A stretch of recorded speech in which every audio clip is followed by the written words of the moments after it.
E aí eu descobri a massagem lá, né, aos 18 anos, e aí eu fiz um primeiro curso, mas foi assim, parece que abriu um portal gigantesco e falou assim, é por aqui que você vai. Mas eu nem imaginava que eu podia ganhar dinheiro com massagem. Eu falava, como assim, né? Não, vai ser uma coisa legal para fazer, gostosa, me identifiquei. Mas, de repente, eu me vi atendendo, as pessoas me procurando e querendo mais e mais e mais, e cada vez que eu tocava numa pessoa, eu sentia problemas emocionais, doenças que poderiam estar no físico, e eu sentia em mim. Então, lá, um exemplo, aqui em Nova York já não, antes, na época que eu vim, eu fui atender um médico, eu sabia que ele era médico, me indicaram, um cliente lá do Rio me indicou ele lá em Nova York, mas eu não sabia qual era a especialidade dele. Aí, quando eu entrei no consultório dele, eu comecei ele me pediu porque ele tinha uma dor nas costas muito grande que ninguém resolvia. Eu entrei no consultório, comecei a atender ele, né? Comecei todo um trabalho ali, eu começo no crânio, porque eu começo trabalhando no 7º chakra, ancorando o hara, ancorando as energias. E aí, ali já, quando eu toquei, eu senti uma dor no estômago horrorosa. E quando eu tinha 13 anos de idade, a minha vida era muito fácil, muito tranquila, eu tive uma úlcera.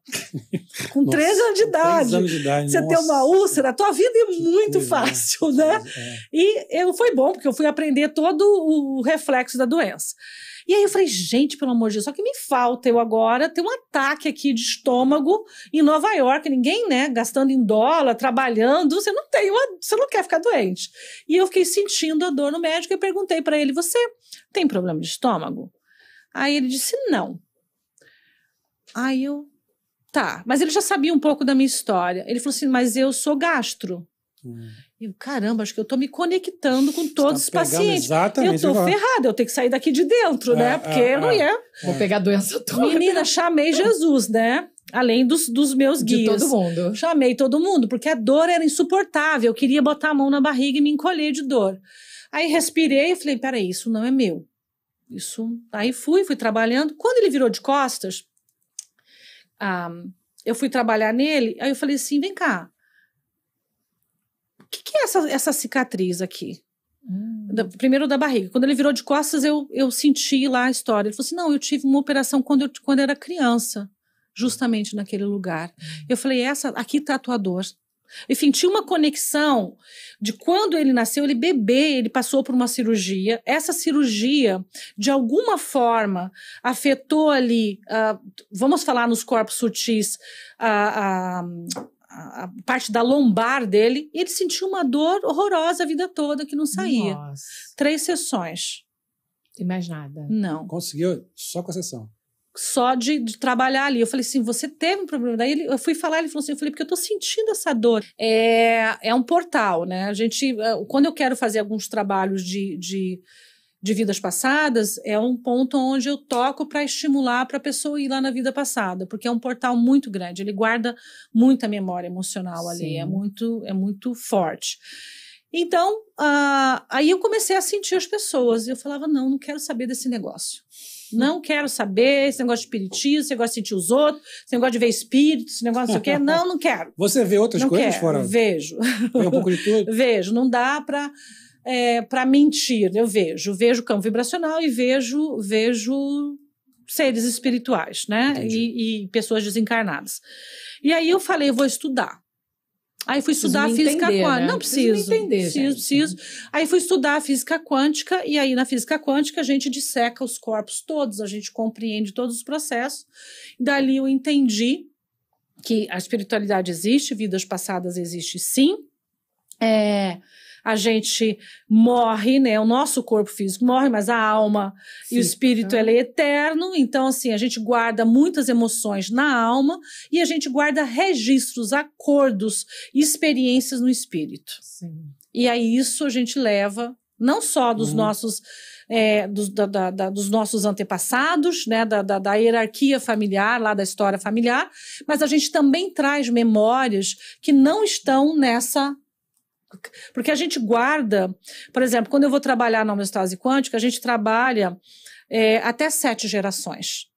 Então, até 7 gerações, a gente absorve situações dessas gerações passadas. Então, por exemplo, eu atendi um camarada que ele tinha muita dificuldade de materializar, uma pessoa super inteligente, uma pessoa super espiritualizado, trabalha com tecnologia, tem um cara maravilhoso.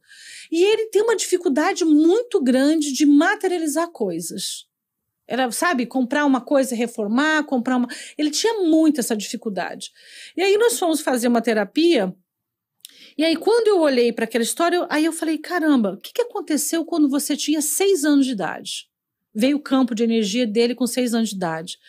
Não lembro de muita coisa. Eu falei, tem algo que aconteceu que foi chocante para você aos 6 anos de idade. Aí eu fiz a hipnose, levei ele para lá. Quando a gente fez a hipnose que ele foi, ele era um temporão na família, já tinha filhos mais velhos, ele nasceu. E aí, nessa época, o pai era muito bem sucedido, tinha empresas que davam muito certo, uma vida estável, os filhos tudo com escola particular. Quando eles chegaram, o pai estava mudando que ele estava investindo em outras coisas. Então, ele vendeu todos os bens que ele tinha, os negócios que ele teve, e ele investiu em construção. Só que ele não entendia nada de construção, estava construindo lá um prédio maravilhoso. Meu amigo Márcio, se ele estiver me ouvindo, provavelmente ele vai me ouvir. Tua história aqui, meu amigo. E ele é sensacional. E aí, o pai, né, lá naquela história do prédio, todo mundo passava, como que você daquela área vem para cá e está fazendo construção, esse prédio vai cair, isso não vai dar certo, você vai falir e tal. E o pai chegava em casa e tinha todo um peso, porque ele se culpava. Ele não acreditava naquilo, né? Ele se culpava. Como é que eu saí do certo por o duvidoso? Como é que eu fui investir numa história? Certo. O prédio tá em pé até hoje, né? E ele daí vendeu aquilo tudo e voltou. O que ficou na memória dessa criança? A dúvida. Na memória da criança, o pai chegava todo dia muito preocupado, muito sofrido. Eles tiveram que ir para a escola pública. O pai ficava muito mexido porque não estava dando para o filho o que ele queria, com muito medo de deixar a família passar por necessidade. Então, o que aquela criança associou? Claro, ela não entendia aquela história, estava preso naquela medo. Não, peraí, obra, construção, investir no novo pode dar errado. Tudo pode dar errado, eu não fazia nada. Não comprava, não construía? Não, porque pode dar errado. Então, a pessoa vai sempre trazendo alguém junto, porque eu não posso confiar só em mim. Ou então ela vai até a paz de Natal, e dali ela fracassa, ela se fracassa. Ela se boicota, ela vai falir. Ele nem lembrava disso. Não, nem tinha consciência de que aquilo estava ali. Aí a gente fez um trabalho, aí eu vi as 7 gerações dele, né? Eu falei, vamos trabalhar essas 7 gerações de homens, né? Naquela situação, foi de homens.